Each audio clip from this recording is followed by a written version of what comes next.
va avoir une étude qui va être spéciale parce qu'on va vraiment établir le cadre dans lequel l'Église et notamment l'Église citoyenne du royaume, ce que nous avons reçu, et je dis nous parce que l'Église universelle est concernée, donc qu'est-ce que nous avons reçu de la part de Dieu pour accomplir ce mandat? Parce que c'est un thème qui est extrêmement pertinent. Lorsque nous disons que nous sommes mandatés, nous sommes équipés et relâchés, eh bien, toute la pertinence du message biblique se retrouve dans ces trois mots-là. Et je pense que si on prend le temps de bien étudier, de comprendre la parole, eh bien, Dieu saura se révéler et faire de grandes choses vraiment dans nos vies, mais encore démontrer qu'il est encore Seigneur et qu'il agit puissamment. Donc, alors qu'on se prépare dans l'étude, ouvrons nos cœurs et que Dieu puisse nous bénir et nous éclairer dans l'enseignement du jour.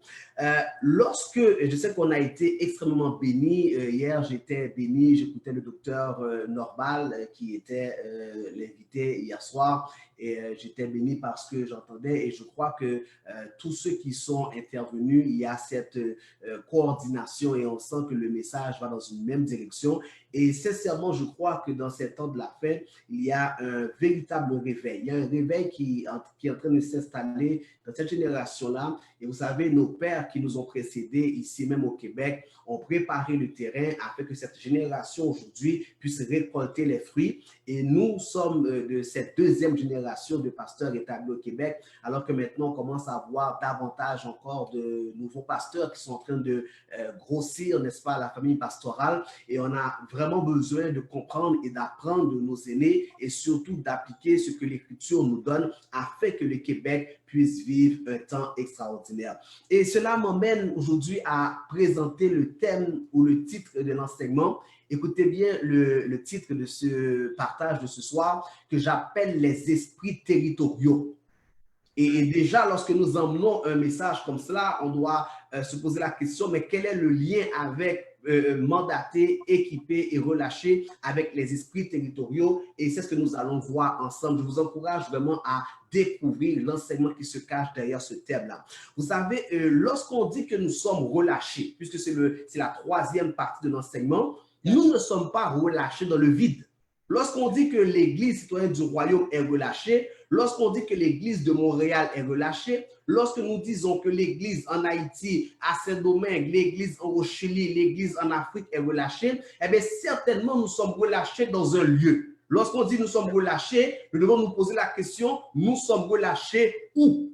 Et c'est très très important parce que ce n'est pas pour rien et ni par hasard que je me trouve ici, par exemple, au Québec, et que peut-être que toi qui m'écoutes aujourd'hui, tu es peut-être à New York, tu es peut-être à Miami, tu es peut-être en France, et ce n'est pas un hasard qui fait qu'aujourd'hui, vous et moi, nous soyons dans l'endroit où nous nous retrouvons présentement. Et c'est important parce que comprends que ton Père Céleste avait un plan pour toi. La Bible dit qu'il nous connaissait avant la fondation du monde. Il va dire à Jérémie, je te connaissais avant la fondation du monde. Et donc, Dieu nous a créés dans un but bien déterminé. Si nous sommes une créature de Dieu, c'est donc qu'il y a un créateur. Et s'il y a un créateur, c'est que le créateur avait un plan. Et donc, le plan que Dieu avait pour nous, eh bien, il nous a placés stratégiquement, chacun dans un endroit de la terre, afin de réaliser le plan qu'il a pour nous. Ça veut donc dire que lorsque nous disons que nous sommes relâchés, la première question à se poser, je suis relâché où? Et c'est là que le thème de ce soir qui dit que on va voir ensemble les esprits territoriaux pour comprendre le mandat que Dieu nous a donné,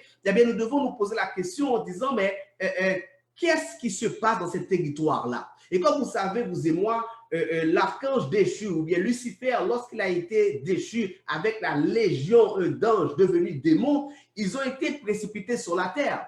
Mais lorsqu'ils sont arrivés sur la terre, chacun d'eux ont pris un territoire spécifique. J'aurais aimé dire déjà en entrée de jeu que lorsque nous parlons d'esprits territoriaux ou un esprit territorial, l'expression en tant que telle n'est pas une expression que nous retrouvons dans la Bible.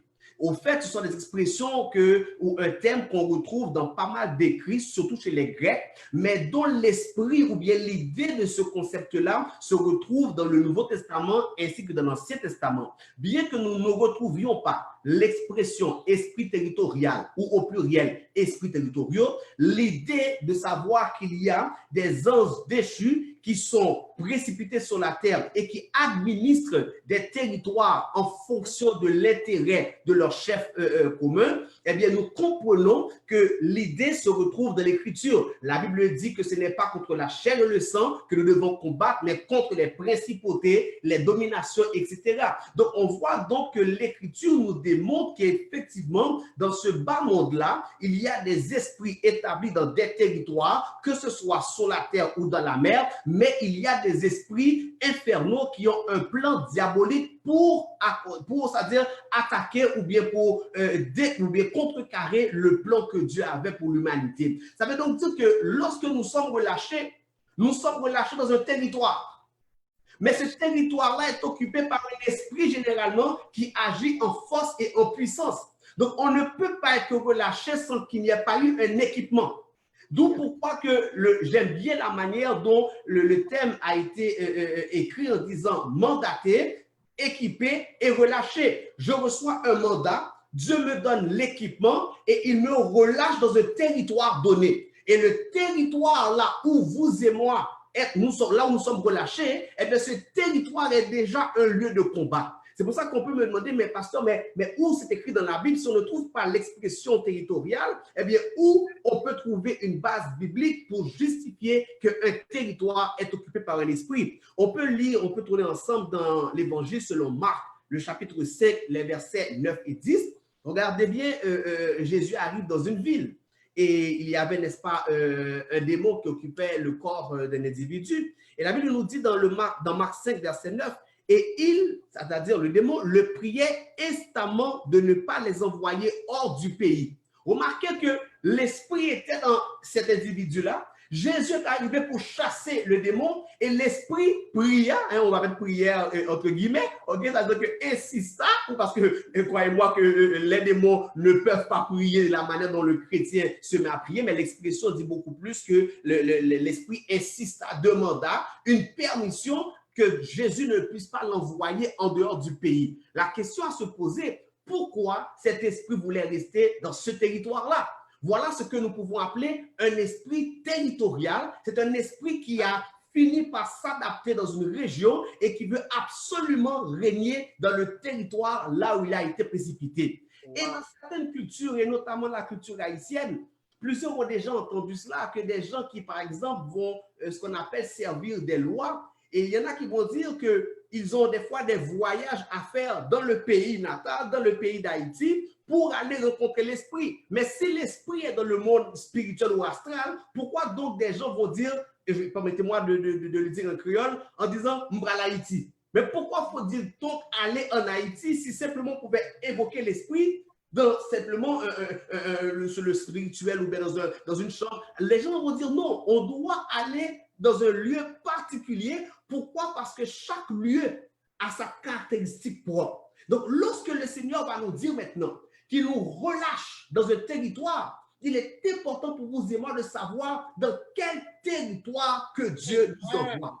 La Bible dit que mon peuple périt faute de connaissance. Combien d'églises, et vous savez, en près de 25 ans de ministère, j'ai rencontré pas mal de situations dans chaque période du ministère. Il y avait différents types de combats qu'on a rencontrés. Pourquoi? Parce que les territoires ou bien simplement les combats ou les contextes ne sont pas les mêmes. Et c'est important de savoir que lorsque nous partons dans une mission, lorsque l'Église part en mission, l'Église doit connaître le territoire dans lequel Dieu l'envoie. Et si nous sommes, par exemple, pour l'Église citoyenne du royaume, Dieu va placer cette assemblée dans un territoire donné pour une raison particulière. Et l'Église doit recevoir cette révélation. Bien que Marc nous parle de ce démon qui voulait rester dans le territoire, mais le texte le plus fort qui parle, n'est-ce pas, de cet enseignement-là, on le retrouve dans Daniel 10. Et vous allez tourner avec moi pour aller lire ce passage-là, parce que je vais me concentrer beaucoup sur ce passage aujourd'hui. Dans Daniel, n'est-ce pas, 10, les versets 12 et 13, regardez bien, la Bible dit, et il me dit, l'ange qui s'adresse à Daniel, ne crains rien, car dès le premier jour où tu as eu à cœur de comprendre, et remarquez, je vais retourner sur le terme comprendre, dès le premier jour où tu as eu à cœur de comprendre et de t'humilier devant ton Dieu, tes paroles ont été entendues. Et c'est à cause de tes paroles que je viens. Le chef du roi de Perse m'a résisté 21 jours. Mais voici Michaël, l'un des principaux chefs, est venu à mon secours et je suis demeuré là auprès du roi de Perse. Bon, remarquez, Daniel est en train de prier. Daniel ne sait pas que pendant qu'il prie, qu'il y a un combat qui prend place dans le monde spirituel. Le roi de Perse va retenir l'ange. Mais Daniel, dès le premier jour, commence à prier.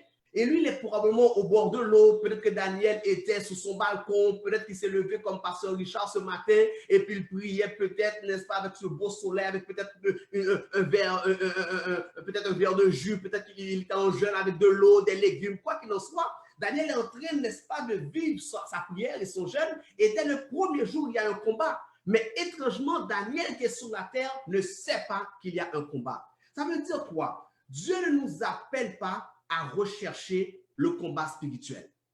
Daniel ici se concentrait sur Dieu. La première caractéristique que le chrétien doit comprendre, c'est que pour pouvoir combattre l'adversaire dans le territoire où nous sommes, nous devons d'abord nous tourner vers Dieu. Daniel jeûnait et il priait Dieu. Pendant qu'il priait Dieu, sa prière maintenant va provoquer certainement un combat spirituel. Mais ce n'est pas Daniel qui a provoqué le combat spirituel. Vous savez, aujourd'hui, malheureusement, les chrétiens, souvent par excès de zèle, ont provoqué, ont attaqué le monde spirituel sans ne pas avoir reçu une autorisation ou un mandat clair de la part de Dieu.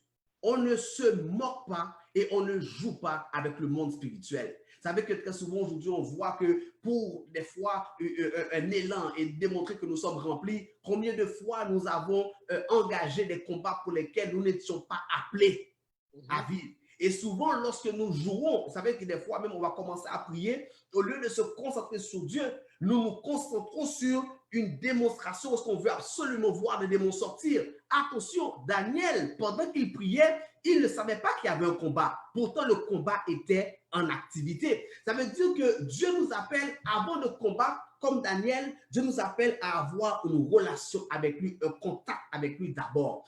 Allez voir dans le Notre Père. Il va certainement dire, délivre-nous du mal. Mais lorsque le Notre Père a été écrit, comment commence la prière? C'est notre Père. C'est lorsque nous sommes en contact avec le Père que nous pouvons dire, délivre-nous du mal. Alors que le combat dans lequel que nous sommes, ce n'est pas un spectacle d'arriver puis de dire maintenant qui ici a un esprit, qui a des... On essaie de voir. Non, ce n'est pas un spectacle, ce n'est pas une mise en scène. C'est de comprendre qu'il y a un combat qui prend place, mais ta responsabilité à toi, comme membre du corps de Christ, dans le corps universel, c'est d'avoir ce contact et cette relation avec Dieu. Maintenant, lorsque nous avons compris cela et que nous avons une relation avec Dieu, eh bien, c'est alors que l'Église commence à déranger l'esprit territorial. Et cela m'amène à poser la question, mais qu'est-ce que Daniel a pu dans sa prière? Mais qu'est-ce qui véritablement a déclenché ce dérangement dans l'esprit territorial? Frères et sœurs, laissez-moi vous dire, si on veut provoquer un réveil à Montréal, si on veut provoquer un réveil sur la planète, nous devons déranger le monde spirituel. Nous n'allons pas déranger le monde spirituel simplement en disant Satan sort. Non, non, non, non. En nous concentrant sur Dieu et en appliquant le principe de Daniel, nous pouvons déstabiliser quel que soit l'esprit territorial. Dieu ne t'appelle pas ce soir à rentrer, à dire esprit territorial du territoire, sors, va dans l'abîme. Attention!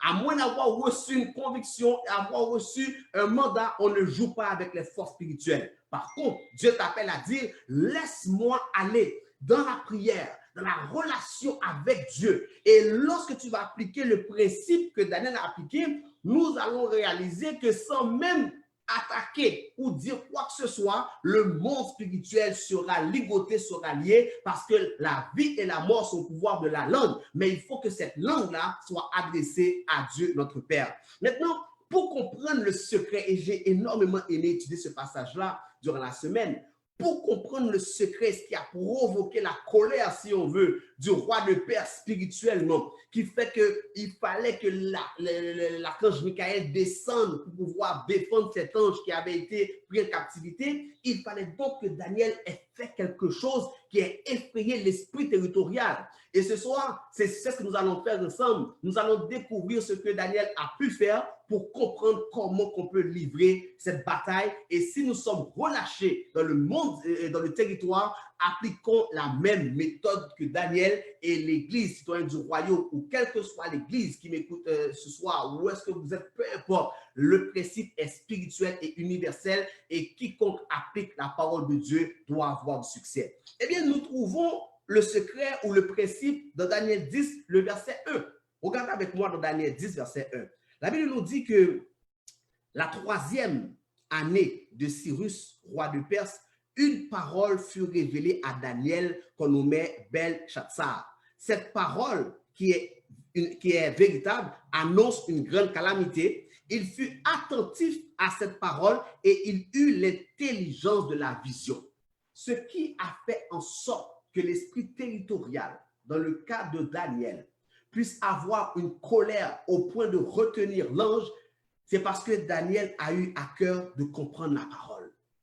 Le premier principe, c'est que Daniel a dit, laisse-moi avoir l'intelligence. Il a été attentif à la parole. Vous savez qu'aujourd'hui, nous devons comprendre que si nous voulons marcher avec Dieu, le premier secret, c'est d'être attentif à la parole. Souvent, nous sommes tellement pressés de voir les promesses de Dieu. On est tellement pressé pour voir des choses, pour voir la gloire ou bien voir des miracles que nous avons délaissé le principe fondamental qui est que nous devons avoir une expérience avec la parole. Savez-vous pourquoi? C'est que Dieu fonctionne par étapes.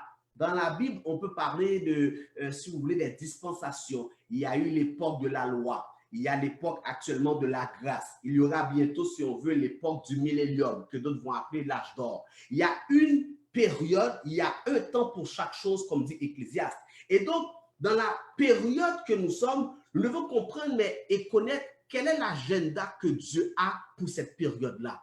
Et lorsque le chrétien se met à prier, il doit prier non pas selon ses propres intentions, mais il prie pour être en accord avec le plan qui se déroule actuellement sur la planète Terre.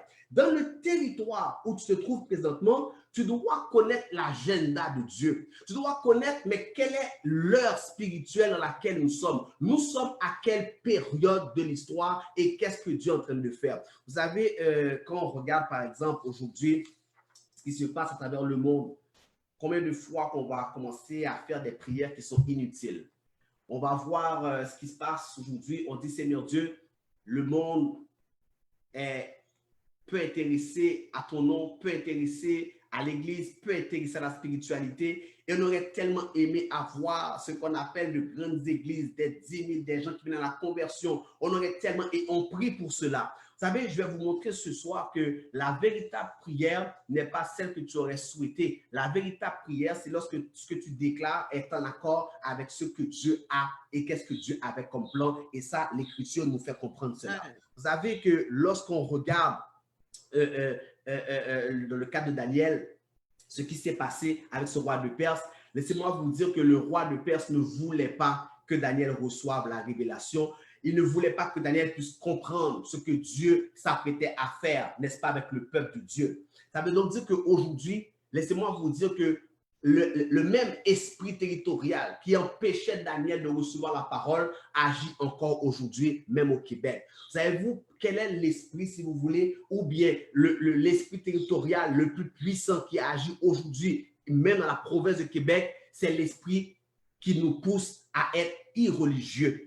C'est l'esprit qui nous pousse à ne pas désirer les choses spirituelles. Nous sommes dans une société où nous avons remis Dieu, nous l'avons mis à l'écart et nous avons rejeté toute forme, n'est-ce pas, d'appétit de spiritualité dans nos institutions, exemple politique. Aujourd'hui, on va entendre qu'il faut qu'il y ait une séparation entre l'État et l'Église. On ne veut plus, on ne veut pas entendre le mot Dieu. On ne veut pas entendre parler de prière dans nos écoles. On ne veut pas entendre parler d'un discours de spiritualité. Pourquoi? Parce que Dieu nous avait déjà dit dans l'Écriture qu'à la fin des temps, les gens auront la démangeaison des Écritures. L'esprit l'esprit territorial, c'est l'esprit qui nous pousse à être irreligieux. Et dans le cadre du Québec aujourd'hui, laissez-moi vous dire que ce que moi j'appelle dans mon vocabulaire des égos, ou bien ce que nous appelons des forces énergétiques en dedans de nous, qui nous empêchent d'avoir une relation avec Dieu, eh bien, dans les temps de la fin, il devient de plus en plus difficile à avoir une relation avec Dieu. Et lorsque nous parlons que nous sommes relâchés dans un territoire, comprenons que l'Église aujourd'hui, nous faisons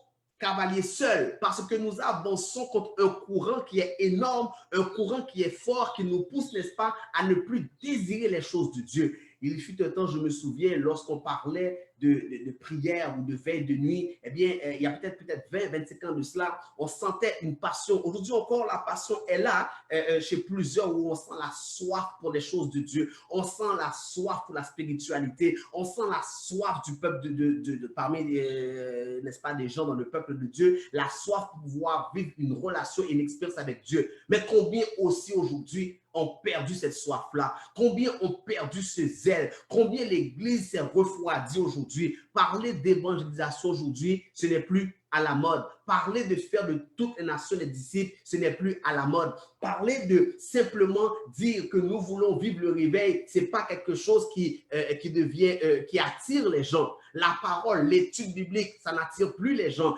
Étudier la parole, je me souviens, quelqu'un m'avait dit tout récemment, mais ça ne vaut pas la peine de faire des études bibliques parce que les gens ne sont pas intéressés à cela aujourd'hui. Et justement, c'est une caractéristique de la manière dont l'esprit territorial travaille au Québec. Et ce que je veux dire aujourd'hui, l'ange ici, ou le roi de Perse spirituellement, ne voulait pas que Daniel reçoive la révélation de l'ange. L'ange était venu apporter une explication biblique à Daniel sur ce que Dieu s'apprêtait à faire dans cette époque-là pour les temps de la fin.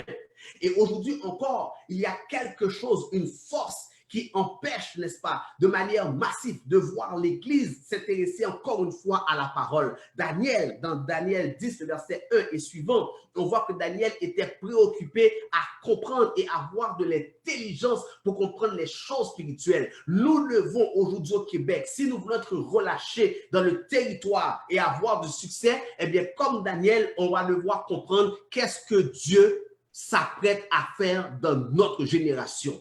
La mauvaise nouvelle que j'ai pour vous aujourd'hui, c'est que lorsqu'on regarde notre cœur, on aurait aimé, Pasteur Richard, moi et plusieurs pasteurs qui sont là, le corps de Christ, les ouvriers, on aurait tellement aimé voir la ville en feu. On aurait tellement aimé voir que Dieu puisse emmener des âmes venir au Seigneur. On aurait tellement aimé voir des vagues et des vagues, n'est-ce pas, de conversion. Mais pourtant, qu'est-ce que l'ange biblique nous révèle dans l'Écriture? Regardez avec moi dans 2 Timothée 3, le verset 1 à 5 pour comprendre, parce qu'il faut que la prière soit adaptée avec la parole. Et dans le territoire où tu es relâché, nous devons savoir qu'est-ce que la parole de Dieu nous dit. Dans 2 Timothée 3, le verset 1 à 5, la Bible nous dit, sache que dans les derniers jours, et nous sommes là, présentement dans les derniers jours, les prophéties sont accomplies. Nous savons que nous sommes dans les derniers jours et le retour du Christ est imminent. Nous savons que nous sommes dans les temps de la fin et là-dessus, il n'y a aucun doute. Maintenant, on nous dit qu'il y aura des temps difficiles car les hommes seront égoïstes. Voilà qu'est-ce que l'Esprit dit à l'Église. Il dit, je vais vous relâcher dans un territoire. Je vais relâcher l'Église citoyenne du royaume dans un territoire. Je vais relâcher l'église ICM ou quelles que soient les assemblées dans un territoire donné. Mais il dit en même temps, sache que dans le temps où je vais vous relâcher, il y aura des temps difficiles. Amen. Voilà qu'aujourd'hui, c'est un message qui fait contraste avec l'évangile du succès, l'évangile de la prospérité, l'évangile que nous ne devons pas être attaqués parce que nous avons l'onction. Alors que lorsqu'on regarde l'Écriture, il nous dit dans les derniers temps, au lieu de voir l'autorité, puis nous sommes des superman spirituels, il nous dit au contraire qu'il va avoir des temps difficiles. C'est pour ça que lorsque on regardait tout récemment avec la COVID-19, et plusieurs se moquaient en disant l'Église est fermée, mais où est Dieu? Les gens qui ne savaient pas quoi répondre à cela, c'est parce qu'ils ne connaissaient pas la parole. Parce que dans la parole, ça me dit, dans les derniers temps, il y aura des temps difficiles. Et si je continue encore, la Bible nous dit, amis de l'argent. Si on dit aujourd'hui à quelqu'un, mais quel est l'intérêt ou quel est notre objectif premier? Pour la plupart d'entre nous, c'est d'accumuler des biens matériels. Aujourd'hui, on a vu dans les dernières années combien de gens sont même entrés dans le ministère uniquement pour les avantages. On a commencé à voir des hommes de Dieu qui n'étaient pas en prison, mais plutôt qui avaient un style de vie béni. Et Dieu, n'est-ce pas, bénit ses enfants et il veut que nous puissions avoir du succès. Mais le problème qui s'est passé, c'est qu'au lieu de comprendre le succès selon le cœur de Dieu, nous avons défini le succès selon les normes du système actuel de ce monde. Le succès selon le cœur de Dieu n'est pas le succès selon les normes de ce monde-là. Parce que quelqu'un, n'est-ce pas, peut être dans la limitation, quelqu'un peut être abattu et être dans le succès sur le plan spirituel. Et c'est pour ça que là où tu seras relâché, ça ne veut pas dire que tu vas te relâcher avec une baguette et puis lorsque tu vas avoir des oppositions, tu vas faire au nom de Jésus et puis là, on veut toujours avoir de la victoire. Non, il y aura des temps difficiles. Et le peuple de Dieu, ayant reçu un évangile labouilli, un évangile qui se boit avec beaucoup de facilité, eh bien, on a fini par comprendre que l'évangile signifie avoir une vie posée, une vie relaxe, alors que tu seras relâché dans un contexte de tribulation, dans un contexte de difficulté. Trouvez-moi, la Bible dit que le malheur atteint souvent le juste. Il est normal, vous savez qu'on reconnaît un homme de Dieu par la somme d'épreuves qu'il a surmontées. C'est facile de dire que tu veux prêcher l'évangile. Tu veux te relâcher, c'est facile de dire que tu veux te relâcher. Mais lorsque le Seigneur te prend, il te met maintenant, il te prépare, il te forme pour être relâché, alors là, l'expérience est douloureuse. Et c'est pour ça qu'aujourd'hui, on peut voir plusieurs dans la jeunesse qui voulaient, n'est-ce pas, faire le ministère, mais combien sont restés jusqu'à la fin? Combien qui étaient ouvriers? Je peux parler à ceux qui sont peut-être un peu plus âgés, qui peut-être ont connu les années 90, 95, la nouvelle génération de l'époque, puisque nous sommes encore jeunes, mais je parle, lorsque nous étions dans la vingtaine, on a vu à Montréal, et là je parle aux gens de Montréal, on a vu une jeunesse, n'est-ce pas, qui remplissait les parcs, qui remplissait les écoles, les collèges, les universités. Il y avait, et tout le monde voulait vraiment avoir une préparation spirituelle, ministérielle, théologique pour le ministère. Mais quelques 20-25 ans plus tard, où sont ces héros, ces héroïnes de la foi qui voulaient servir,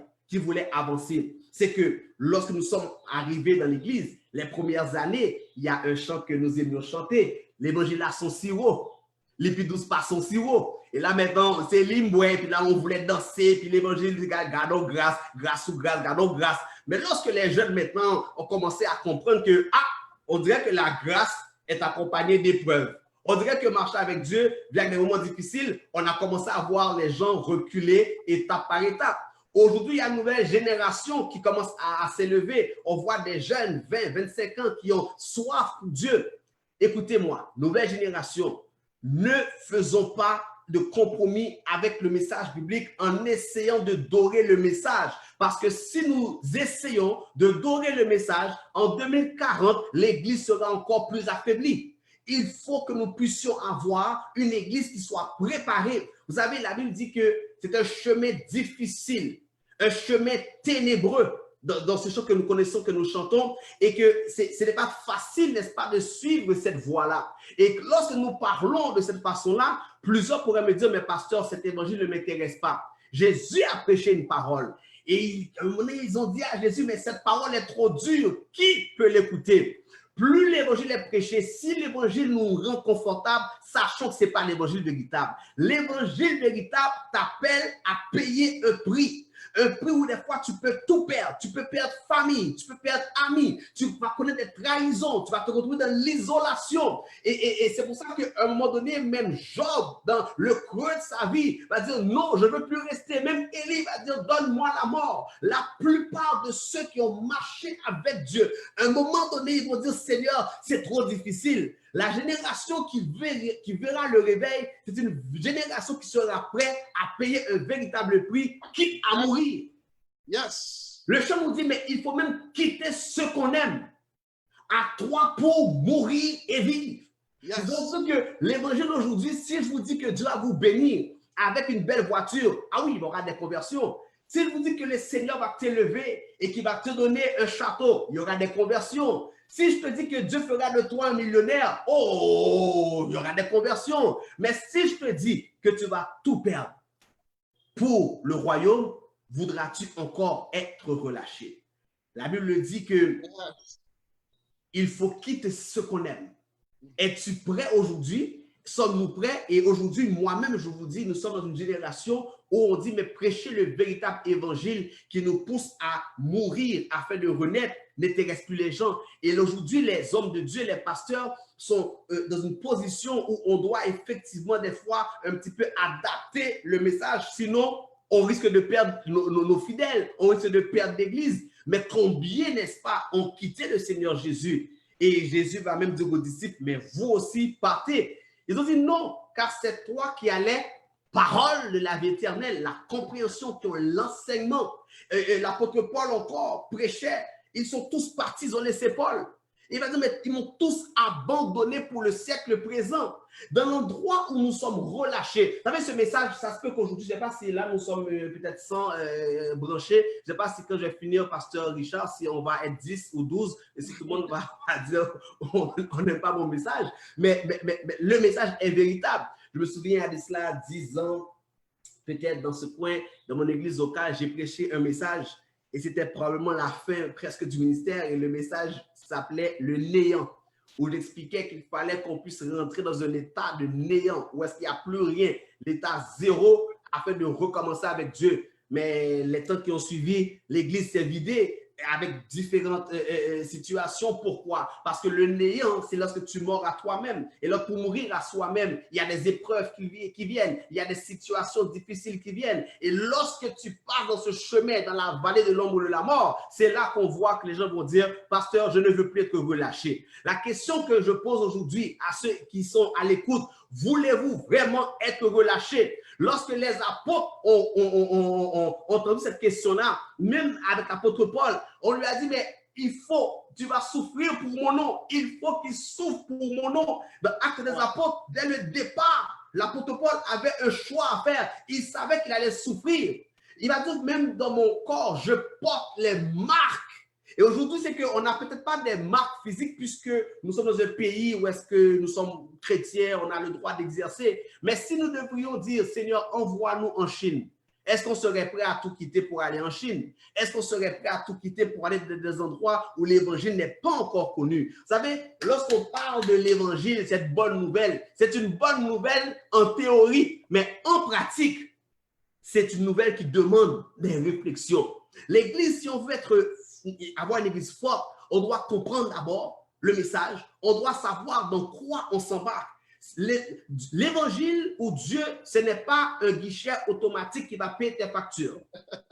Si tu veux avoir de l'argent, va travailler. Si tu veux être prospère financièrement, rentre en affaires. Si tu veux, n'est-ce pas, avoir du succès, trouve un coach, trouve quelqu'un qui va faire de la motivation, quelqu'un qui va t'aider à avoir le mindset nécessaire pour réussir. On appelle cela de la croissance personnelle. Dieu n'est pas contre la croissance personnelle. Il sait que tu prospères comme prospère l'état de ton âme. Mais lorsque nous rentrons dans l'évangile, ce n'est pas une question de croissance personnelle. L'évangile, c'est une bonne nouvelle qui veut dire le royaume s'en vient. Et pour que le royaume puisse venir, il y a un prix à payer parce que tu seras relâché dans un territoire où il y aura un esprit territorial qui fera en sorte que les gens seront hostiles à ton message et on risque de te rejeter. Sommes-nous prêts à sortir, faire du porte-à-porte? Sommes-nous prêts aujourd'hui à aller dans les écoles, dans les universités? Sommes-nous prêts aujourd'hui à aller dans les métros et faire ce que nous ne sommes plus prêts? Pourquoi? Parce qu'on nous a vendu dans les dernières années une réalité qui n'est pas biblique. Et lorsque Paul maintenant avance dans Timothée, lorsqu'il parle, n'est-ce pas, à Timothée, il va dire, mais les gens seront fanfarons, hautains, blasphémateurs, rebelles à leurs parents, ingrats, irreligieux. Et je m'arrête là en disant qu'au Québec, l'une des forces, comme j'ai dit, qui domine beaucoup la province de Québec, eh bien, c'est cet esprit qui fait que nous sommes devenus irreligieux. On ne veut plus parler de cela. Pour parler de Dieu, on va parler de préférence de Dame Nature.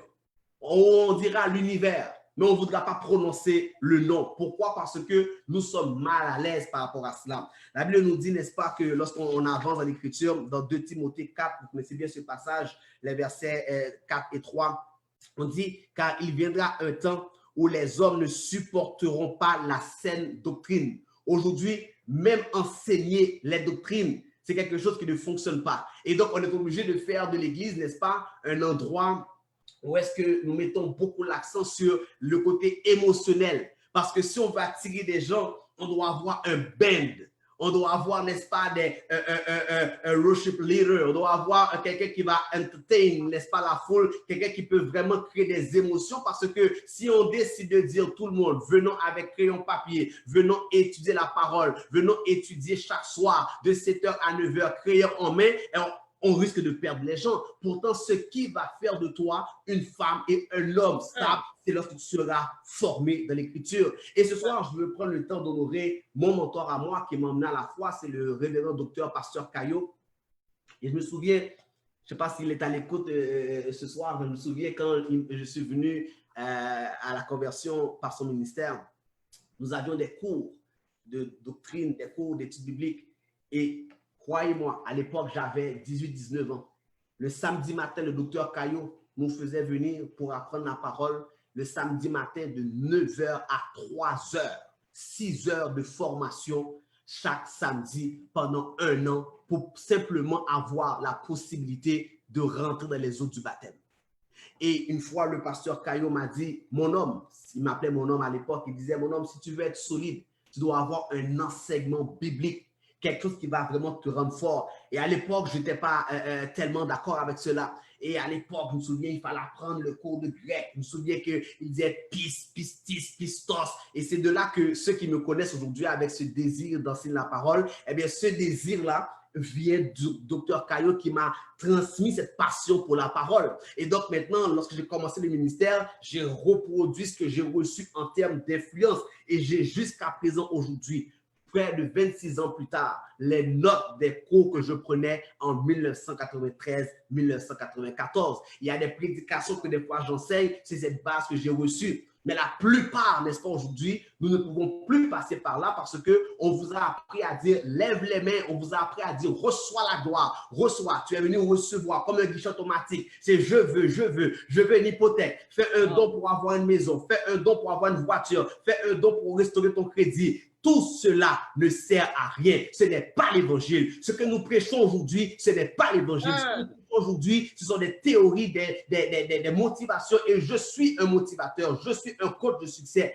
Si nous parlons en termes de coach de vie, c'est comme être un infirmier ou un docteur sur le plan du corps. Et là, on travaille au niveau, si on veut, du subconscient, de l'esprit, du mind. Ça, ce n'est pas l'évangile. C'est comme quelqu'un qui peut aller au gym. Je suis quelqu'un qui aime m'entraîner. Je peux aller au gym, je peux écouter un coach sportif qui me dit voilà quoi manger et tout cela. Mais ce n'est pas parce que je suis en bonne santé physiquement que je suis dans l'évangile. C'est pas parce que j'ai un bon mindset que j'ai l'évangile. Nous parlons de la nouvelle naissance. Nous parlons de quelqu'un qui décide de mourir et de naître à nouveau. Comme Nicodème, il faut que tu naisses de nouveau, avoir une nouvelle mentalité, avoir une nouvelle manière de comprendre les choses. Vous savez, si je devais commencer à prêcher l'évangile et que je vais rentrer dans mon appel pastoral et doctoral, je quitterais le live, il y aurait moins de 15 personnes. Parce que nous ne sommes pas toujours prêts. L'auteur de l'Épître aux Hébreux va dire que vous deviez être des maîtres, mais vous êtes encore au lait. Nous ne pouvons pas prêcher ce qu'on peut appeler finalement bœuf là. On ne peut pas prêcher l'évangile aujourd'hui de la bonne manière. Et ceux qui ne sont pas ici, excusez-moi un peu l'expression, ça veut dire qu'on ne peut pas prêcher la substance pleine et entière de l'évangile parce que nous ne voulons pas déranger. L'évangile, ce n'est pas mettre un beau costume. L'évangile, ce n'est pas avoir la plus belle montre. L'évangile, ce n'est pas avoir la plus belle voiture. Et toutes ces choses sont bonnes. Elles ne sont pas mauvaises. Je dis simplement que ce n'est pas parce que nous avons ça, que ton compte en banque a de l'argent, que nous sommes bénis. Et ce n'est pas parce que tu es éprouvé, c'est parce que tu as tout perdu, ton emploi. C'est parce que tu te retrouves dans vraiment des moments difficiles, que tu as perdu relation, amis, que tu as perdu crédibilité, que tu n'es pas dans l'évangile. Des fois, le Seigneur va permettre, comme Joseph, que tu sois vendu par tes frères. Il va permettre que personne, n'est-ce pas, s'intéresse à ton cas. Tu seras oublié. Tu vas même dire dans ta citerne, mais où est le Dieu d'Élie? Où est l'Éternel des armées? Est-ce que Dieu m'a abandonné? Oh, si je devais rentrer d'entrer dans l'enseignement de la parole, vous compreniez que la plupart des gens qui ont marché avec Dieu comme David va arriver à un moment donné dans sa vie, Absalom, son fils, court après lui. Wow. David se retrouve dans un temps où il a été se cacher dans une grotte. On pourrait dire, mais où était Dieu? Il y a un temps quand Dieu te relâche, avant qu'il puisse te relâcher, il te prépare. Et la préparation te fait pleurer. La préparation te fait perdre du poids. Est-ce que tu veux encore être relâché? Équipé, mandaté et relâché, ce n'est pas pour n'importe qui. C'est des gens qui vont dire, je suis prêt à mourir. Et c'est quand que des fois, tu vois, tu avais tout, tu n'as plus rien, et que tu marches sous la neige ou sous la pluie, et que tu pleures, et que tes larmes et les averses sont confondues dans la même réalité. C'est alors que tu te poses la question, suis-je prêt pour l'évangile? Si j'étais à l'église, j'aurais dit, allô quelqu'un. J'aurais dit, est-ce que je peux avoir un amen? Et si je ne suis pas à l'église, mais quelqu'un me voit sur le live, on devrait envoyer des petits cœurs avec des likes pour dire si cet évangile te plaît, est-ce que tu es prêt à marcher avec ton Dieu? Est-ce qu'on est prêt à être relâché aujourd'hui? Est-ce qu'on est prêt à être relâché à Montréal? Est-ce qu'on est prêt à être relâché un peu partout sur la planète? Et donc, en conclusion, David, dans le psaume 119, le verset 12, il va dire, béni sois-tu, ô Éternel, enseigne-moi tes statuts. De mes lèvres, j'énumère toutes les sentences de ta bouche. La Bible va dire, ce que je veux, c'est de connaître tes statuts. Pour être relâché, comme Daniel, en terminant, tu seras relâché dans un endroit de difficulté très souvent. L'évangile doit être relâché dans un endroit qui est hostile parce que tu déranges des forces spirituelles. Mais quand tu seras relâché maintenant, pour savoir si tu vas résister aux tempêtes, c'est de savoir est-ce que les statuts de Dieu, est-ce que la sainte doctrine, est-ce que tu as pris le temps d'être formé dans la parole. Je vous parle aujourd'hui après 25 ans de relation avec Dieu. Et dans les premières années, c'était facile. J'étais pendant un temps le plus jeune pasteur à Montréal. Et j'étais juste après le pasteur Caillot, qui lui était aussi le plus jeune pasteur à Montréal, qui était pasteur titulaire d'une assemblée. Et j'avais 23 ans quand j'étais ordonné pasteur d'une église. Et les premières années de ma jeunesse, waouh, quelle belle vie. Oh, quelle belle vie. Quelle belle vie. Je n'ai pas eu la chance de trop évoluer dans le monde séculier puisque j'ai toujours été dans cet univers-là. Mais lorsque les années ont commencé à s'écouler et j'ai commencé à expérimenter des moments difficiles, combien de fois je me suis dit, waouh, ça aurait été bien plus simple si j'étais informaticien, si j'étais professeur, si j'étais peut-être docteur. Et là, tu dis, Seigneur, est-ce que c'est vraiment ça que tu m'appelles à faire? Et combien de fois aussi, même lorsque je voulais faire autre chose, il y a une voix qui parlait à l'intérieur de moi en disant, mais qui enverrai-je? Et combien de fois j'ai dit, me voici, envoie-moi. Malgré que je sais et que je connais la réalité, malgré que j'ai vu ma famille se déchirer, malgré que j'ai vu des moments, des brisures intenses, et je ne peux pas témoigner aujourd'hui, mais malgré que j'ai vécu cela, je me levais, je disais, mon âme bénit l'Éternel et n'oublie aucun de ses bienfaits. Aujourd'hui, lorsque nous arrivons et je dis que nous devons insister et prêcher la parole, c'est parce que j'ai décidé d'être relâché malgré les moments difficiles. Et mon verset final, nous le retrouvons, n'est-ce pas, dans 2 Timothée 4, versets 2 et 3. La Bible nous dit, prêche la parole. Insiste en toute occasion, favorable ou non. Ce n'est pas toujours quelque chose de facile. Ce n'est pas toujours quelque chose d'agréable de prêcher la parole. Mais la nouvelle génération, citoyens du royaume, vous qui êtes relâchés aujourd'hui, posez-vous la question, est-ce que vous voulez prêcher la parole? Vous savez, quand on est relâché dans un territoire, ce n'est pas à moi de savoir si les gens vont recevoir la parole, oui ou non. La Bible dit que l'Esprit nous convaincra de péché, justice et de jugement. Je n'ai pas à convaincre quelqu'un à croire en mon Dieu. Je n'ai pas besoin de convaincre quelqu'un à croire au Seigneur qui vient de moi, au Christ qui vient de moi. Je n'ai pas à convaincre ma propre assemblée à croire dans ce message-là. Je n'ai une seule chose à faire, c'est proclamer les statuts de Dieu. C'est d'accomplir mon mandat. C'est d'accomplir, n'est-ce pas, ce que Dieu m'a demandé et d'être relâché pour accomplir, n'est-ce pas, le mandat que Dieu nous donne dans le territoire. Je n'ai pas à forcer à quelqu'un à dire sois comme moi. Je n'ai pas à te forcer à goûter que le Seigneur est bon. Je n'ai pas à te forcer à étudier la parole. Je suis appelé à proclamer et à enseigner. Et ce que Dieu fera par l'enseignement, ça le concerne. Je sais une seule chose. La Bible dit, lorsque le Fils de l'homme viendra sur la terre, trouvera-t-il la foi? Je ne m'attends pas à avoir un méga church. Je ne m'attends pas à avoir la plus grande des assemblées. Je ne m'attends pas à avoir le plus grand des succès. Mon seul mandat est de dire, je suis mandaté, je suis équipé et je suis relâché dans un territoire. Et quand j'irai dans ce territoire, je m'attends à avoir des moments difficiles, des moments favorables également. Mais quoi qu'il en soit, Christ doit être annoncé. Soyez bénis. Amen, amen, amen, amen. What a word, what a word, what a word. Est-ce que vous avez été bénis, bénis, bénis, bénis? En fait, bien-aimés, les questions, vos questions, vos questions, vos questions.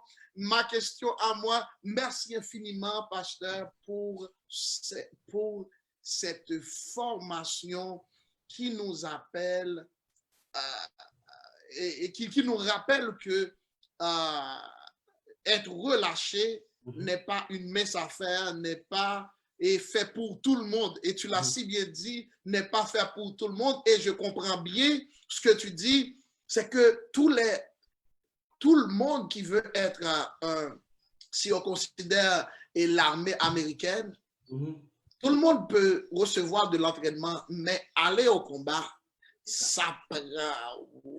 Et de plus, qu'est-ce que je comprends, c'est que avant de relâcher des soldats, on s'assure qu'ils passent de vrais mauvais moments. Des moments intenses, c'est que des exercices pratiques dans la neige, des exercices pratiques dans la boue, des exercices pratiques dans les montagnes, c'est qu'ils ont fait toutes sortes. Je comprends une chose, c'est que quand le Seigneur veut te relâcher, tu vas devoir souffrir. C'est que je pense que à partir de ce que tu viens de dire, c'est que la souffrance fait partie préliminaire ou bien les prérequis pour être relâché. Sinon, c'est que l'expérience qu'on va avoir sur le terrain, on doit le vivre avant d'aller sur le terrain. Ça s'appelle l'Éternel des armées. Et l'image, pour parler du chrétien, c'est le soldat.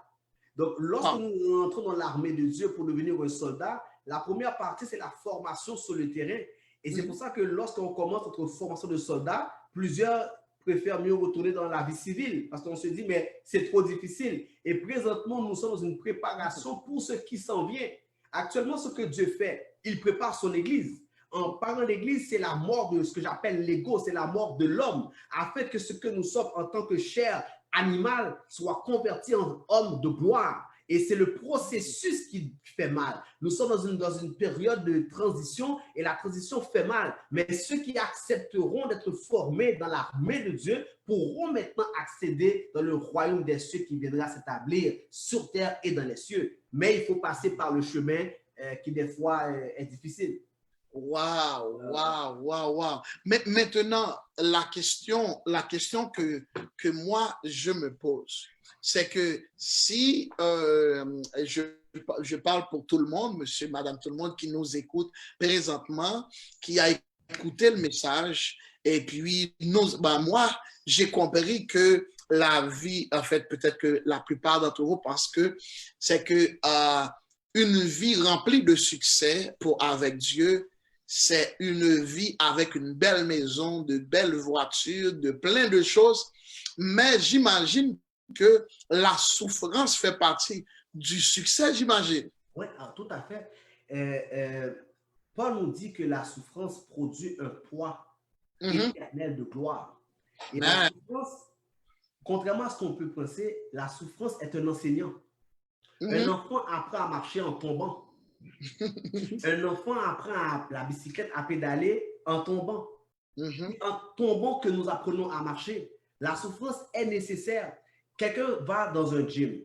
Combien veulent aller dans un gym perdre, exemple, du poids ou bien gagner, n'est-ce pas, peut-être un peu de poids, mais auraient aimé que c'est dans la première semaine de devenir bien bâti. Mais si tu veux être bien bâti, ceux qui souffrent le plus dans la salle de gym sont ceux qui auront plus de résultats. Mais si tu viens au gym et puis tu fais comme ça, tu n'auras jamais de résultat. Mais quand tu souffres, tu produis du résultat. Et donc, le chrétien, la souffrance n'est pas quelque chose qui est forcément mauvais. La souffrance n'est pas forcément quelque chose qui doit être... Au contraire, la souffrance nous aide à nous surpasser. Et si on veut maintenant avoir un résultat énorme, certainement qu'il y aura des temps de joie, c'est certainement, mais il y aura des temps de souffrance. Et on doit accepter les deux réalités pour grandir spirituellement. Si on continue dans le domaine de la musculation, c'est que je sais que toi, tu pratiques un peu plus que moi. J'avais l'habitude de pratiquer beaucoup, mais plus maintenant. C'est que Tu dis le contraire? Non, mais je sais que tu pratiques plus que moi, de toute façon. Mais bon, disons que tu pratiques plus que moi, et puis à chaque jour, tu vas t'entraîner, à chaque jour, tu fais de la musculation, c'est que le poids que tu peux lever, moi, je ne vais pas être capable de lever. Pourtant, on peut avoir même âge, même grosseur, et tout peut être la même chose. Sauf que tu as pris plus de temps à l'entraînement que moi.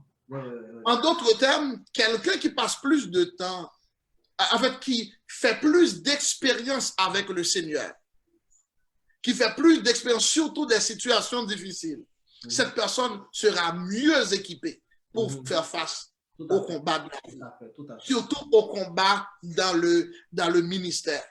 Alors, il y a certainement, comme David a si bien dit à Saül, il a dit, on lui a dit, mais David, tu n'es pas prêt à combattre ce géant. Lui, il est expérimenté. David dit, écoutez, je n'ai pas fait l'expérience que lui, il a faite, mais cependant, j'avais eu des lions, j'avais eu des ours, et puis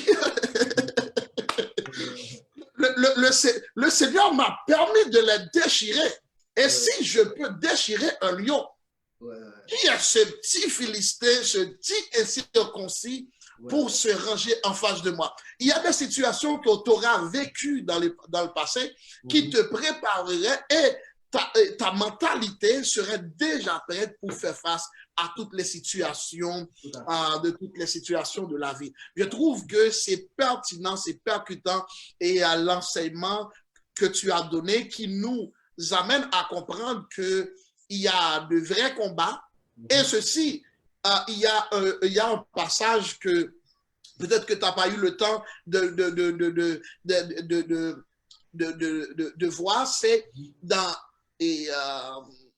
Éphésiens chapitre 6. Si on parle d'esprits territoriaux, car apôtre Paul dit, nous n'avons pas à lutter contre la chair et le sang. C'est que quand quelqu'un est relâché pour aller prêcher la bonne nouvelle, c'est que tu as si bien dit, il aura à faire face à des esprits méchants, à des esprits territoriaux, à des dominations, à des principautés, à des esprits méchants dans les lieux célestes, qui, ces esprits vont faire tout pour détourner le cœur de l'homme et loin de la parole du Seigneur. Alors la question est, qu'est-ce que celui qui veut être relâché, qu'est-ce qu'il doit faire pour être capable d'affronter ce type d'esprit, sachant que ce n'est pas juste des esprits terrestres. Les esprits terrestres ont un peu de pouvoir, mais ces esprits sont des esprits un peu plus étendus. Et je vais dire une chose c'est qu'il y a des esprits qui ne peuvent pas traverser la mer. Ils ont un territoire, comme tu l'as si bien dit, dans Marc. Mais les esprits dans les lieux célestes, les esprits astraux, eux autres, ils peuvent aller partout. Ils sont plus puissants. Et ce sont ces esprits que les chefs du monde entier invoquent pour la plupart des fois. Maintenant, la question qu'on se pose, quand on veut être relâché, c'est que à quoi doit-on s'attendre ou quelles sont les préparations qu'on devrait vraiment faire de manière pratique ou comment faire pour les affronter? C'est une question qui est capitale. Dans mon expérience ministérielle, ce que je réalisais, c'est que pour être relâché, on n'est jamais relâché seul. Amen. Timothée était encadré par l'apôtre Paul. Même l'apôtre Paul a dû aller à Jérusalem pour avoir la bénédiction de l'église de Jérusalem. Et même le Seigneur Jésus va demander aux disciples de venir prier ne serait-ce qu'une heure avec lui. Et aujourd'hui, qu'est-ce qu'on se rend compte? C'est que nous sommes beaucoup, et je l'ai vécu dans mon propre ministère, nous sommes beaucoup divisés. Et lorsque nous sommes divisés, nous sommes davantage exposés. Parce que qu'est-ce qui arrive? C'est que lorsqu'on est seul et qu'on est isolé, on est davantage vulnérable. Aujourd'hui, par exemple, il va y avoir l'église de citoyens du royaume, il va y avoir, exemple, l'église ICM. Mais dans l'Écriture, on va voir qu'il y a plusieurs églises, mais ils ont un nom. L'église aux Corinthiens, qui était la ville. L'église à Éphèse, l'église à Thessalonique. À chaque ville, il y avait une église. Et donc, tout le monde était interconnecté, même s'il y avait certainement des divisions, mais les gens cherchaient cette unité-là. Paul va dire dans la fin de son ministère, faites-moi venir Marc parce que Marc m'est utile pour le ministère. Aujourd'hui, chaque pasteur a une espèce de pape dans son assemblée et nous avons perdu ce contact-là. Et aujourd'hui, on voit la nouvelle génération qui essaie au moins de bâtir les liens parce que pour être relâché, ça prend la communion fraternelle. Jésus va donner, n'est-ce pas, 12 disciples pour qu'ils puissent, il dit, mais aimez-vous les uns les autres. À ceux-ci, ils connaîtront que vous êtes mes disciples. Ça veut donc dire que si nous sommes relâchés et que nous sommes seuls, on n'a pas cette fraternité-là. On n'a pas des gens parce qu'on a des fois des égos qui sont trop forts et on n'arrive pas à mourir à nous-mêmes et on ne peut pas s'entendre avec le leadership d'une ville, eh bien, l'Église ne pourra pas avancer. Si je ne suis pas dans l'unité avec un certain nombre d'hommes de Dieu, dans la ville où je suis établi, je ne pourrai pas me battre d'esprit territoriaux. Oublions ça. Il faut cette unité-là. Et la première des choses, nous devons, avec l'expérience et la sagesse, demander, dire, Pasteur Richard, j'ai besoin de toi. Pasteur Carlos Norbal, j'ai besoin de toi. Pasteur Isaac, j'ai besoin de toi. Pasteur René Dessalines, j'ai besoin de toi. Pasteur Gabriel, j'ai besoin de toi. Indépendamment de qui nous sommes et de nos différences, on doit apprendre à dire dans l'humilité. Nous devons apprendre à nous connecter les uns avec les autres. Ce n'est pas important de savoir qui a connu un bon succès, qui a connu une nouvelle expérience. Nous sommes tous humains. Maintenant, dans cette humanité-là, nous sommes appelés à marcher les uns avec les autres. Nous devons dire, nous pardonnons le passé et nous apprenons à manger sur la même table. Lorsque le leadership d'une ville est uni, alors nous devenons une force par rapport aux esprits territoriaux. Mais ce n'est pas vrai qu'un seul homme de Dieu, une seule servante, une seule personne va arriver comme un Superman dans les super-héros pour dire « j'ai emmené le réveil à Montréal ». Ce n'est pas vrai. À un moment donné, dans un ministère, je devrais dire « faites-moi venir Pasteur Richard, parce que Pasteur Richard m'est utile dans le ministère. Une seule assemblée locale ne peut pas avoir tous les dons, c'est pas vrai. La ville de Montréal a tous les dons, mais chaque assemblée doit vivre dans l'interdépendance. Et c'est pour ça qu'aujourd'hui, on va reconnaître un homme de Dieu dans sa capacité d'être humble et de dire, voilà où j'accepte de m'humilier et d'aller vers l'autre pour dire, j'ai besoin de toi. Parce que Marc avait abandonné Paul dans le ministère et Paul avait vraiment rejeté Marc. Mais à la fin, il va dire, Marc, néanmoins, faites-moi venir Marc parce que Marc m'est utile pour le ministère. Et c'est pour ça que nous devons faire passer les intérêts du royaume avant nos propres intérêts. Et c'est pour ça que c'est parce que tu as vécu personnellement qu'on peut savoir si oui ou non tu as le royaume comme priorité. Donc, être relâché, c'est d'abord être relâché dans une collectivité avec ton frère et ta sœur et non pas tout seul. C'est ça le défi. Wow, wow, wow. Notre devise, c'est l'union fait la force. Oh oui, c'est que le diable sait que nous ne pouvons pas gagner en étant divisés. Ouais. Alors, c'est que si nous voulons vraiment avancer pour être relâchés, pour prêcher la bonne nouvelle, c'est que nous devons certainement commencer. Et j'aime bien ce qu'on est en train de faire présentement. Et en discutant avec Frère Salomon, on a même pensé à dire, mais pourquoi ne pas avoir une finale? Quand on dit une finale, c'est d'avoir Pasteur Carlos Norbal, Pasteur Clairvaux, Pasteur Kirby et nous autres. Et puis, on vient ensemble, on discute autour de tout ce qu'on aura. On a déjà enseigné et voir et ce que tu viens de dire, c'est vraiment important. Nous avons besoin de cela et de plus en plus, on voit plus d'unité, plus de pasteurs qui se liguent ensemble pour faire avancer l'œuvre de Dieu. Certainement, il y a d'autres choses qu'on peut faire avancer, mais je crois par-dessus tout, nous devons nous unir pour le royaume. J'ai parlé avec Frère Salomon récemment pour dire, et on veut voir ça, on veut voir que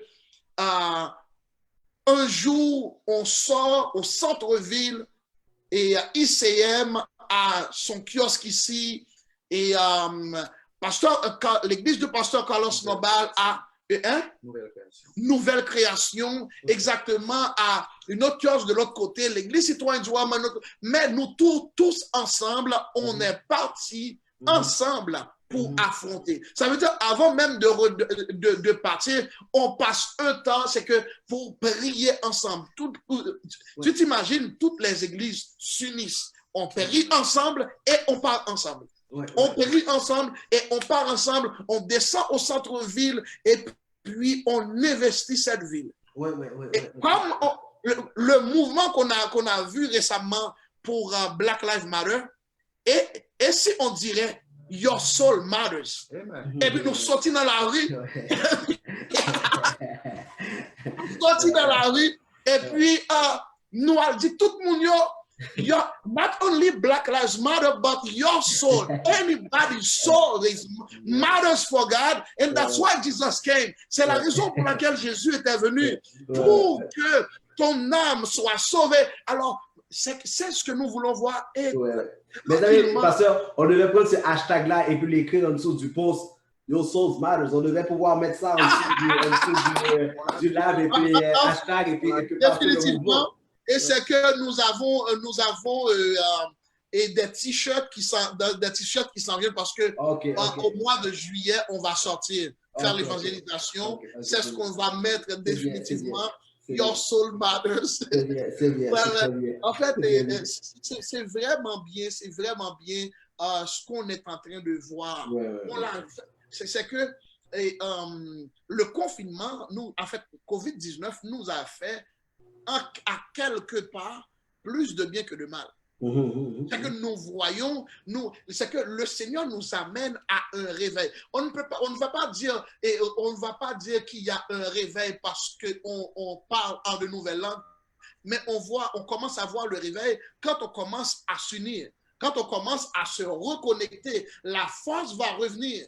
On serait plus fort. C'est que même en dépit de nos différences et notre façon de voir la Bible, notre approche, on va mettre tout ça de côté pour faire avancer l'œuvre de Dieu. Je pense que c'est plus que jamais important. Je sais que Pasteur Nobal est là avec nous. Il est en train de suivre religieusement. Salutations, Pasteur Nobal. Il a déjà mis l'hashtag Your Soul Matters.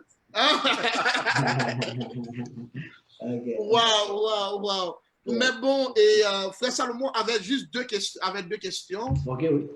Oui, justement. Alors, je salue vraiment toute la grande famille de l'Église citoyenne du Royaume qui est connectée, également à la famille de l'Église Nouvelle Création, aussi la grande famille de Impacté pour changer les mentalités, autrement dit le centre ICM, bien sûr, dirigé par le pasteur Claude Dessalines. Nous avons une question de la sœur Sally qui a demandé justement, parlant d'être relâché, est-ce qu'on doit s'en tenir à un territoire précis? Parlant bien sûr d'être relâché, est-ce qu'on doit s'en tenir à un territoire précis? Je vous laisse d'abord répondre à cette première question, pasteur. Est-ce qu'on doit s'en tenir à un territoire chrétien? Précis? Oui. Je pense que personnellement, quand Jésus a appelé les disciples, il a dit, soyez mes témoins à Jérusalem, dans la Samarie, dans la Judée et jusqu'aux extrémités de la terre. La première place où nous devons apprendre à évangéliser, c'est dans l'endroit où nous sommes établis dans l'immédiat, c'est-à-dire autour de nous. Nous sommes appelés à être, vous savez, dans l'Écriture, il y a l'expression oikos qui parle de la maison. Et quand on parle de la maison, ce n'est pas uniquement la maison comme au Québec, on est dans notre petite maison, mais c'est vraiment tout l'entourage, c'est tout ce qu'il y a autour. Et la première évangélisation, c'est lorsque nous apprenons à être une lumière autour de nous. Et c'est cette lumière qui devient de plus en plus grandissante qui va finalement aller jusqu'aux extrémités de la terre. Vous savez, aujourd'hui, on va avoir plusieurs leaders où est-ce qu'on veut voyager, on veut aller bien loin en mission pour dire qu'on a un agenda, on était à New York, on était à Miami, on était en France, alors que si on va ici à Trois-Rivières, le Québec n'est pas évangélisé. Si on vient ici dans le nord de Laval, dans la rive sud, on est là confiné à Montréal, mais le reste du territoire n'a pas été encore touché, mais on veut aller bien loin, faire une semaine dans un hôtel payé pour avoir tout frais, voiture et qui vient avec tout cela. Et on comprend que la motivation n'est pas pure. Nous allons commencer à avoir des ministères internationaux qu'on va s'intéresser d'abord à l'aspect local, qu'on va s'intéresser à nos quartiers, d'abord la province, après la province, le pays. Après le pays, Dieu va étendre nos territoires. Demandez-moi les nations pour héritage. Il va nous les donner. Mais tu ne peux pas demander les nations alors que ta propre rue n'est pas encore touchée par le Seigneur.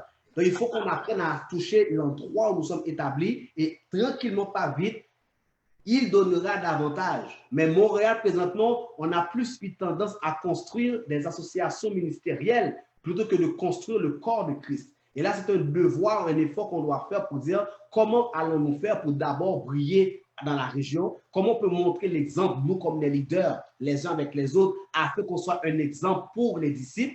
Et alors que Montréal sera touché, certainement que d'autres villes vont commencer à dire, mais qu'est-ce qui se passe à Montréal? Et là, on verra Pasteur Richard qui va aller en Belgique. Parce que les gens vont dire, mais emmenez le feu de Montréal, emmenez-nous ce feu-là ailleurs. Mais si ici, il n'y a pas de feu, et on veut dire, je vais aller emmener le feu tout seul en Californie, mais c'est pas logique. Commençons par Montréal, unissons-nous, créons un témoignage à Jérusalem, et après nous irons dans la Samarie.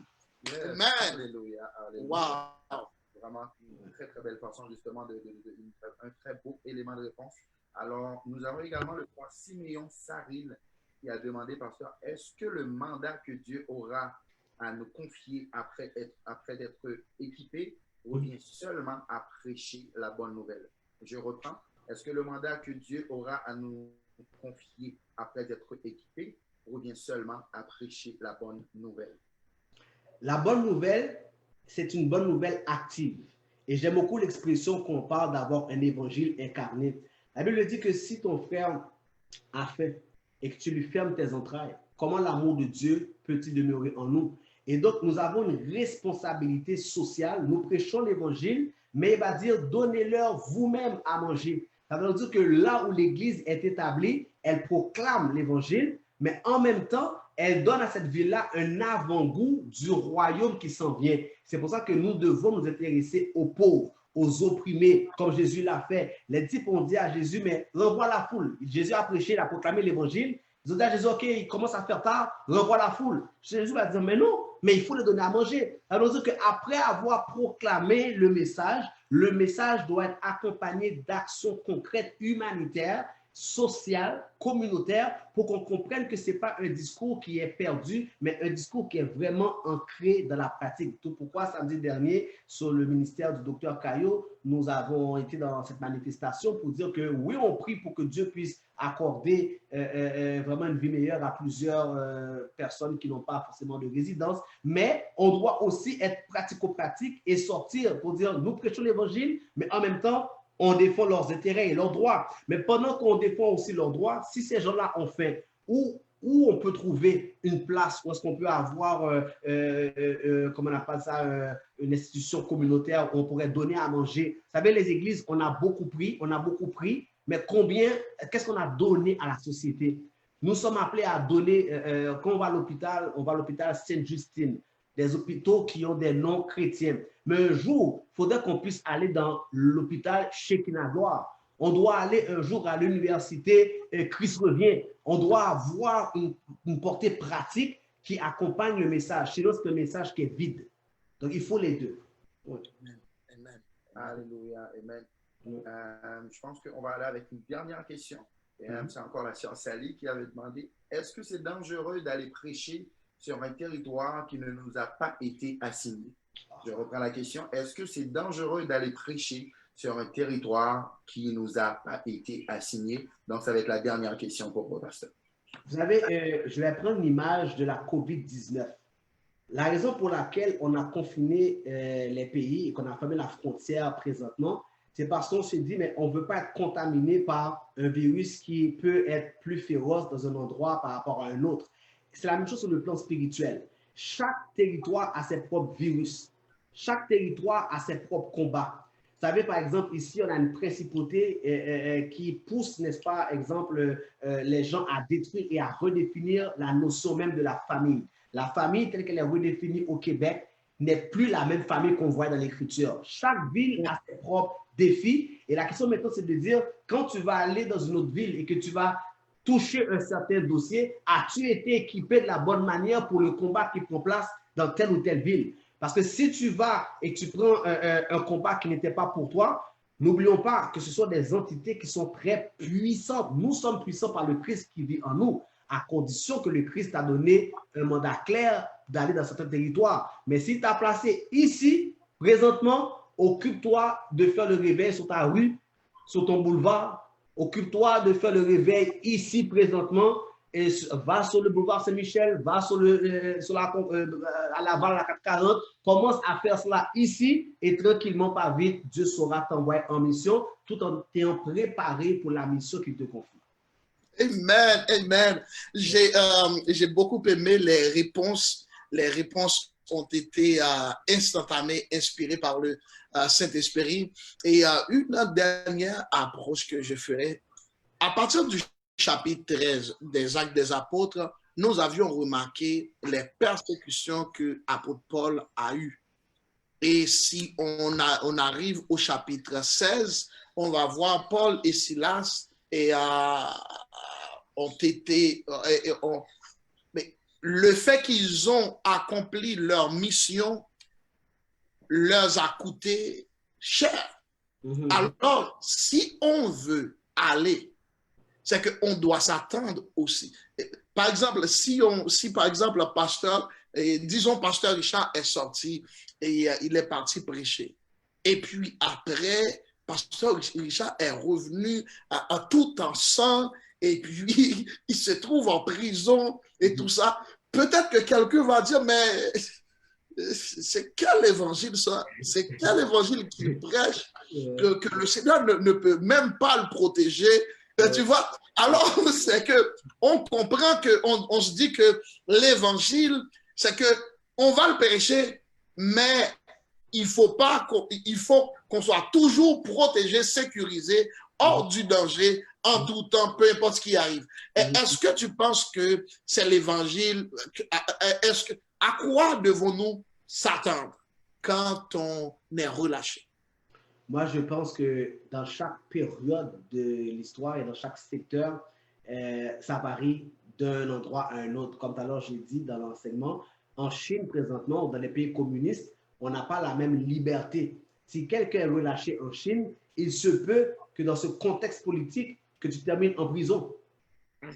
Et dans les pays, la Russie, peu importe, il se peut, si on était dans la période là où Hitler était en train de sévir en Allemagne et que tu étais un chrétien évangélique dans cette période de l'histoire, eh bien, il se peut que tu aurais pu être même torturé et tout cela. Dans chaque période, on a vraiment des contextes différents. Présentement, ici au Québec, on n'a pas eu tellement de difficultés. Cependant, aujourd'hui, nous qui sommes au Québec, si nous voulons prêcher l'évangile véritable, nous sommes exposés à des défis énormes. Par exemple, j'entends très peu de gens qui vont oser prêcher contre ou sinon par rapport à l'homosexualité, par exemple. Parce qu'aujourd'hui, si tu veux perdre ton permis pastoral, dénonce un certain milieu et ton permis ou même ton assemblée, là, on traite de ça, on pourrait voir TVA venir nous poser une question demain parce qu'on va dire, mais qu'est-ce que tu as contre telle ou telle communauté? Qu'est-ce que tu as par rapport, si hier je faisais un enseignement, j'expliquais comment que certains peuples ont fait du tort à la race noire, par exemple, à la nation noire, et j'ai parlé de certains groupes d'élites juifs qui ont été impliqués dans l'esclavage, mais juste parler de ça, ce sont des sujets que tu ne dois pas toucher certains groupes parce que tu risques vraiment, au Québec, je défie quelqu'un aujourd'hui de dénoncer certains groupes c'est-à-dire de dénoncer certains groupes pour ne pas voir ton ministère être détruit. Dans le temps, quand l'Église était fermée et qu'il n'y avait pas de caméra, il n'y avait pas de Facebook, on dénonçait le péché. On pouvait dire X, Y, Z, il n'y avait pas de caméra, il y avait des cassettes, mais encore là. Mais aujourd'hui, maintenant, avec les lives, on voit que les gens vont prendre les réseaux sociaux, on va parler de Dieu est bon, Dieu est un Dieu d'amour, on est conciliant, on est politically correct, on essaie d'avoir la... Mais dénoncer aujourd'hui, si quelqu'un veut vivre l'évangile, est-ce qu'on devait dire voilà comment nous devrions vivre en fonction du projet biblique, on ne peut presque plus, à moins que tu veux avoir de belles caresses. Mais si tu veux vraiment prêcher l'évangile, tu es exposé aujourd'hui aux médias. Les médias s'assureront que tu sois complètement détruit avant même que tu aies terminé ton ministère sur terre. Bon, en fait, moi, je me demande, est-ce que Jean-Baptiste a mal fait le fait de dénoncer le péché d'Hérode? Et alors, est-ce que Jean-Baptiste a mal fait? Il y a plusieurs autres serviteurs de Dieu qui ont dénoncé des choses et certainement, le fait de dénoncer va coûter. Oui, Le oui, fait oui, de oui. dénoncer va certainement Oui. coûter. Alors, qu'est-ce qu'on demande? Qu'est-ce qu'on se dit? Est-ce qu'on doit toujours cacher les vérités? Est-ce qu'on ne doit pas exposer ce qui doit être exposé? Est-ce que c'est le Saint-Esprit qui doit te dire quoi exposer, quel que soit le prix? C'est pour cela que la question par rapport au mandat équipé et relâché, c'est que souvent, nous manquons l'équipement nécessaire pour faire face aux tribulations qui viendront lorsque nous sommes relâchés. Parce que Wow. Jean-Baptiste et compagnie, dans n'importe quelle révolution, on peut même quitter la foi chrétienne. On peut aller voir, exemple, Malcolm X, que lorsqu'il a fait sa révolution, qu'il a commencé à dénoncer des choses par rapport à son propre mouvement, ça n'a pas pris de temps pour qu'il soit assassiné. Dans d'autres types de mouvements, je porte le nom de Saline. On connaît l'histoire de ces héros de l'indépendance, comment ils ont terminé. On connaît comment que Dessalines est mort par rapport à sa propre révolution politique. Dans n'importe quel domaine, on voit que ceux qui dénoncent sont appelés à mourir. Voir maintenant pour l'évangile du roi de gloire sur terre, celui ou celle qui voudra vraiment, le Fils lui-même, a terminé sur une croix. Et c'est pour ça qu'aujourd'hui, on essaie de peinturer le message parce qu'on sait que si on doit vraiment livrer le message tel quel, on sait qu'on ne fera pas long feu. Et on est tellement à l'aise dans notre confort, surtout en Occident, qu'on se dit, mais on n'a pas envie là, de finir là.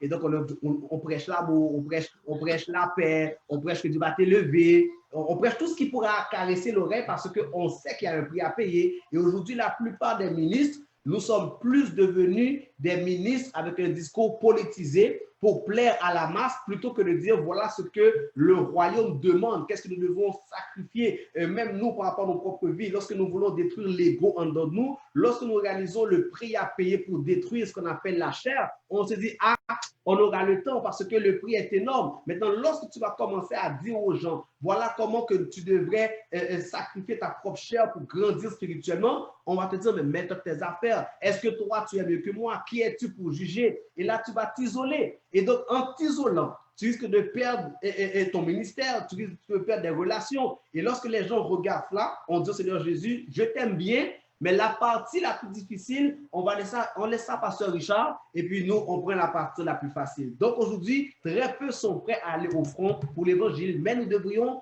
faire ce que tous les révolutionnaires ont fait, c'est de dénoncer, de dire ce qui doit être dit, afin qu'il y ait un changement radical.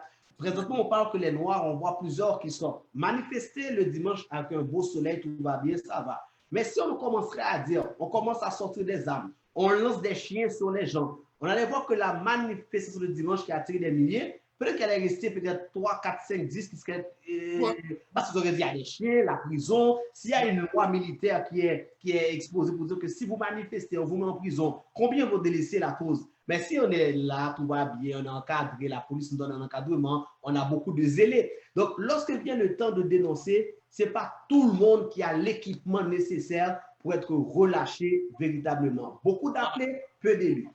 Amen, amen, amen. Nous avons été richement édifiés. Merci infiniment, pasteur, pour cet exposé, pour cette formation.